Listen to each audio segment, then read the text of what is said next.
perbandingan politik.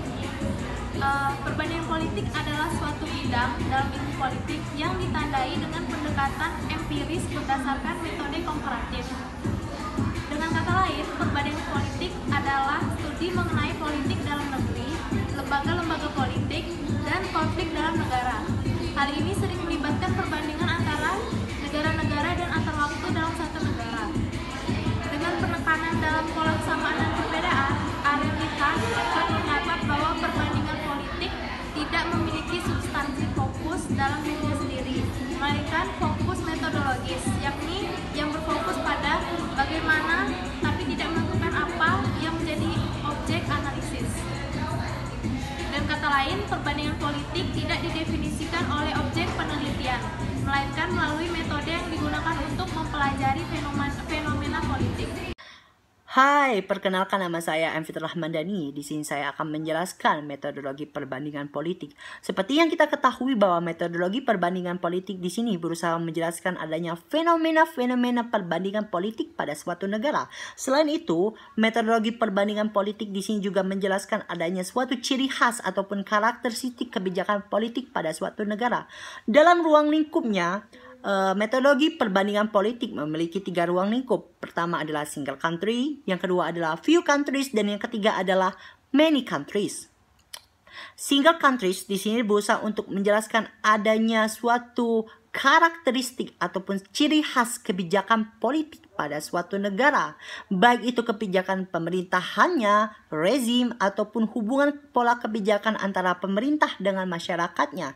Yang kedua adalah few countries. Di sini, few countries berusaha menjelaskan adanya hubungan pola perbedaan antara kebijakan politik satu negara dengan negara lainnya dalam skala yang lebih kecil dan hubungan yang lebih kecil lagi. Yang ketiga adalah many countries. Many countries di sini berusaha untuk menjelaskan hubungan atau pola perbedaan kebijakan politik di setiap negara dalam skala yang lebih besar dan jangkauan yang lebih luasnya lagi. Baiklah, saya Repaldo Anggara. Di sini saya akan menjelaskan tentang metode kuantitatif. Jadi, banyak dari karya ilmu politik yang dipenuhi dengan analisis dan data kuantitatif. Mereka menemukan bahwa banyak dari isi atau substansi ilmu politik dapat dianalisis dengan berbagai metode analisis statistik. Demikian, mereka menemukan metode-metode untuk membuat korelasi dengan lebih bermakna antara berbagai variabel. Jenis metode kuantitatif berkebalikan dengan metode kualitatif. Metode ini mendasarkan pada pengamatan atas objek yang dianalisis dengan cara statistik. Proses pengumpulan data dan pengolahannya lebih terstruktur daripada metode kualitatif. Penelitian yang menggunakan metode kualitatif disebut dengan penelitian kuantitatif.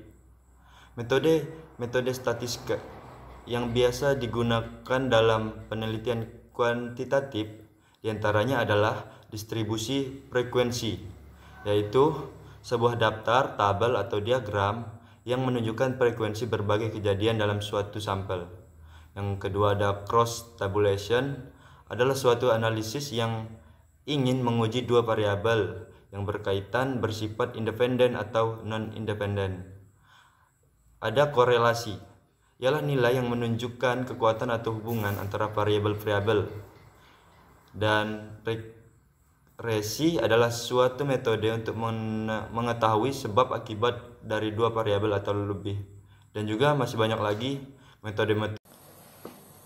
Baiklah, saya Novel Muhammad Dafan. Di sini saya akan menjelaskan tentang metode perbandingan politik yang dibagi menjadi dua, yaitu kualitatif dan kuantitatif. Saya akan menjelaskan tentang kualitatif. Penelitian kualitatif adalah jenis penelitian yang mengutamakan deskriptif atau penjelasan dalam membangun paradigma fakta sosial. Metode penelitian kualitatif ini adalah jenis penelitian yang melakukan penekanan pada fenomena sosial yang lebih mendalam. Tujuan utama penelitian ini yaitu mengembangkan pengertian konsep-konsep yang pada akhirnya menjadi teori, tapi ini dikenal sebagai grounded theory research. Teori kualitatif ini bersifat deskriptif analitis, terlihat dari cara mengumpulkan dan merekap data yang bukan dicatat dalam bentuk angka, namun penjelasan sejelas-jelasnya dan sedalam-dalamnya. Bersifat induktif juga, yaitu penelitian ini dimulai dari data atau fenomena yang ada di lapangan yang kemudian memunculkan teori.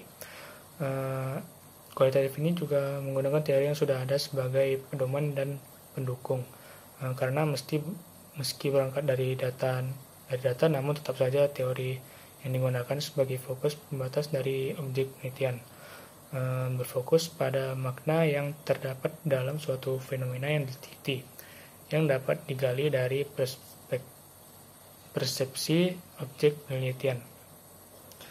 Penelitian kualitatif ini juga mengutamakan akan pentingnya proses penelitian yang berjalan, bukan semata mengacu pada hasil yang ingin dicapai.